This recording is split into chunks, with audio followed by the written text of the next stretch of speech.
M365 episode 1 video එකේදී මම explain කරා මොකක්ද මේ Microsoft 365 කියන්නේ මොන වගේ tools ද මේකේ තියෙන්නේ කියලා. මම දැන් කතා කරන්න යන්නේ කොහොමද ඔයාගේ startup එකකට හරි එහෙම නැත්නම් ඔයා දැන්ටමත් කරගෙන යන business එකකට නැත්නම් ඔයාගේ company එකට මේ tools use කරගන්නේ කියලා. මම මේක example එකකින් පෙන්නනවා කියලා හිතුවා. මෙතනදී මගේ company එකේ නම වෙන්නේ සමිදිනුෂ. මට requirements තුනක් තියෙනවා. එකක් තමයි මගේ නම online represent කරන්න මට domain එකක් ගන්න ඕනේ. දෙවෙනි requirement එක වෙන්නේ මට මගේ domain එක use කරලා මට business එකට අදාළ වෙන emails create කරගන්න ඕන. emails create කරගන්නදී මේකේ ප්‍රධාන වශයෙන් කොටස් දෙකකට බෙදෙනවා. එකක් තමයි user mailbox. ඒ කියන්නේ මට සහ මම එක්ක වැඩ කරන අනිත් අයට single email accounts create කරගන්න ඕන. ඒ වගේම shared mailboxes create කරගන්න ඕන. දෙන්නෙක්ට හරි ඊට වඩා වැඩි ප්‍රමාණයක් අතර හරි share වෙන email accounts වලට. example එකක් විදියට info කියන email එක use කරන්න පුළුවන් accounts කියන එක share වෙනවා.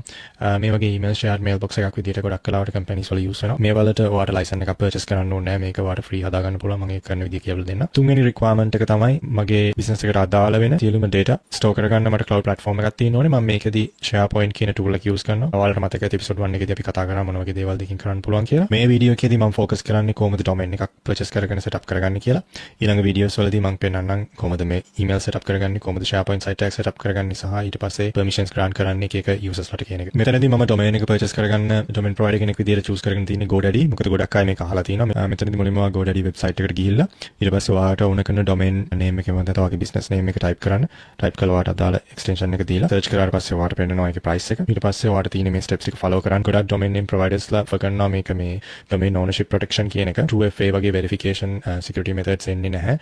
ඉතින් ඔයාට ඒක ඕන නම් අනිවාර්යෙන් ඔයාට මේ add-on එක ගන්න වෙනවා. ඊට පස්සේ ඔයාට account එකක් create කරගන්න වෙනවා. මෙතනදී ඔයාගේ email address එකයි ඔයාට කැමති password එකක් මෙතන set up කරගන්න පුළුවන්. ඊට පස්සේ ඔයාට email verification එක එනවා. email verification එක ඔයා දාපු email address එකේ email එකට ගිහිල්ලා ඒ code එක copy කරලා මෙතනට paste කරලා verify කරගන්න. මේකෙන් පස්සේ ඔයාට මේ ඔයාගේ personal details මෙතනට fill කරන්න තියෙනවා. මේක ඔයාගේ company details, එතකොට phone number, address වගේ දේවල් .com.au එකක් ගන්නවා නම් ඔයාට අනිවාර්යෙන් ABN එක, ACN එක වගේ details දාන්න වෙනවා. ඔයාගේ personal details දාලා ඉවර වෙලා next step එකට ගියාට පස්සේ ඔයාට එනවා payment එක කරන්න. payment එක කරාට පස්සේ ඔයාට ඔයාගේ account එකට යන්න පුළුවන්. මේ account එකට අපි IT world එකේ කියනවා cPanel details කියලා. එහෙම නැත්නම් cPanel account එක කියලා කියනවා. ඉතින් මේක තමයි මේ cPanel කියලා කියන්නේ. මේකේ ඔයාගේ DNS එහෙම නැත්නම් ඔයාගේ domain name එකට අදාළ වෙන හැම text record එකක්ම තියෙනවා. ඊළඟ වීඩියෝ එකේදී මම පෙන්නන්නම් කොහොමද M365 tenant profile එකක් හදන්නේ, license purchase කරන්නේ කොහොමද, මොන වගේ license එකක්ද purchase කරන්න ඕන, ඊට පස්සේ ඔයා purchase කරපු domain name එක කොහොමද configure කරන්නේ 365 tenant profile එකට, ඊට පස්සේ කොහොමද ඔයා email setup කරන්නේ, shared mailbox setup කරන්නේ කියලා.